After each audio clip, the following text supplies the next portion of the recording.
Baik, Assalamualaikum warahmatullahi wabarakatuh. Perkenalkan, nama saya Siti Hikmatul Aulia dengan NIM 101561240015. Jadi di sini saya akan mencoba menjawab pertanyaan ilmu Al-Quran, yaitu sebagai pengganti ujian akhir semester. Baik, langsung saja pertanyaan pertama. Jelaskan apa maksud muhkam dan mutasyabih dalam ulumul Quran.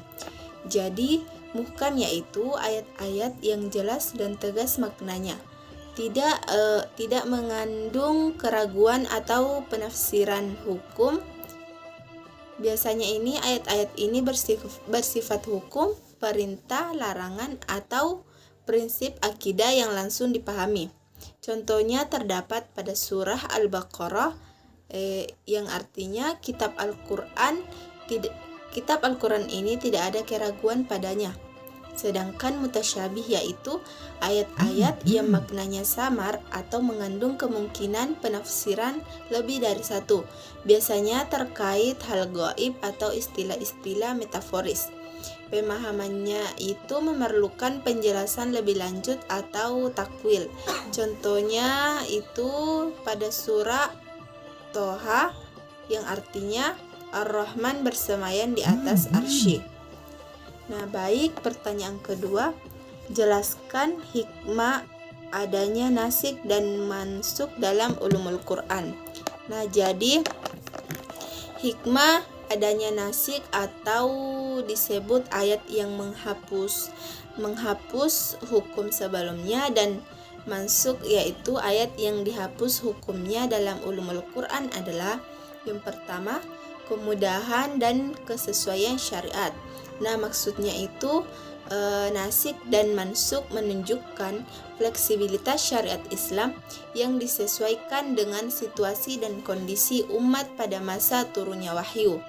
Yang kedua, ujian keimanan. Nah, maksudnya menguji ketaatan umat terhadap ketentuan Allah, baik dalam menerima hukum baru maupun memahami penghapusan hukum sebelumnya. Nah, yang ketiga yaitu penyempurnaan syariat. Nah, maksudnya menunjukkan bahwa hukum dalam Al-Quran adalah dinamis dan progresif, bertahap untuk mencapai bentuk terbaik dan paling sempurna. Nah, dan yang terakhir itu yang keempat, rahmat dan keadilan Allah.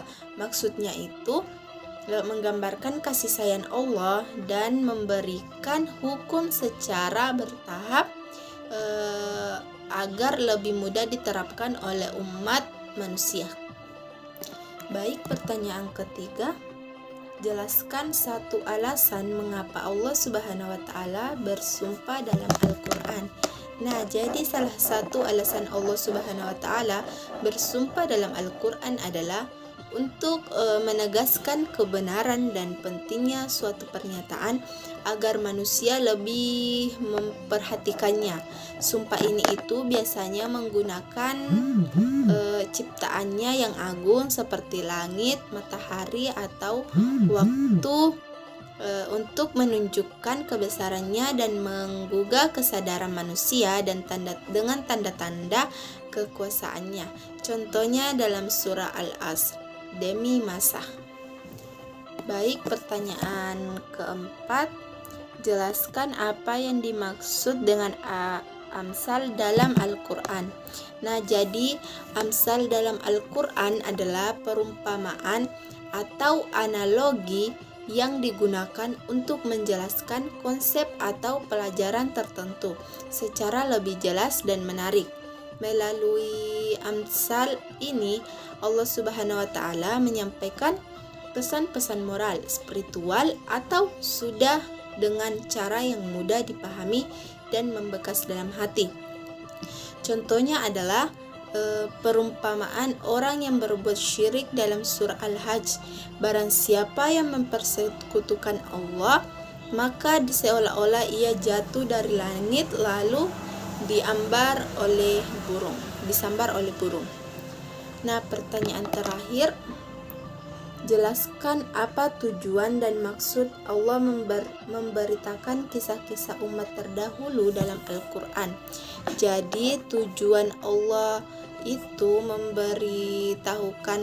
memberitakan kisah-kisah umat terdahulu itu dalam Al-Quran yang pertama yaitu ibrah dan pelajaran.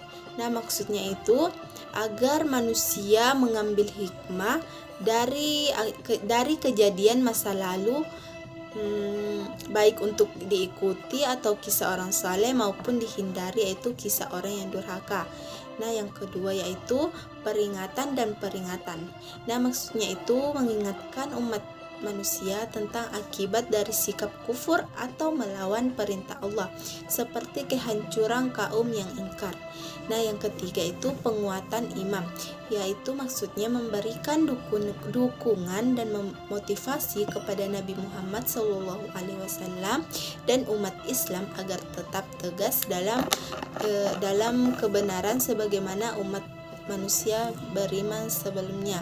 Nah, dan yang terakhir itu bukti kebenaran wahyu. Maksudnya itu kisah-kisah ini menunjukkan bahwa Al-Quran itu adalah wahyu Allah Subhanahu wa taala yang karena berisi informasi yang tidak mungkin diketahui manusia biasa di zaman Nabi Muhammad SAW. Baik, itulah tadi jawaban saya menjawab soal ujian akhir semester. Kurang lebihnya mohon dimaafkan. Wassalamualaikum warahmatullahi wabarakatuh.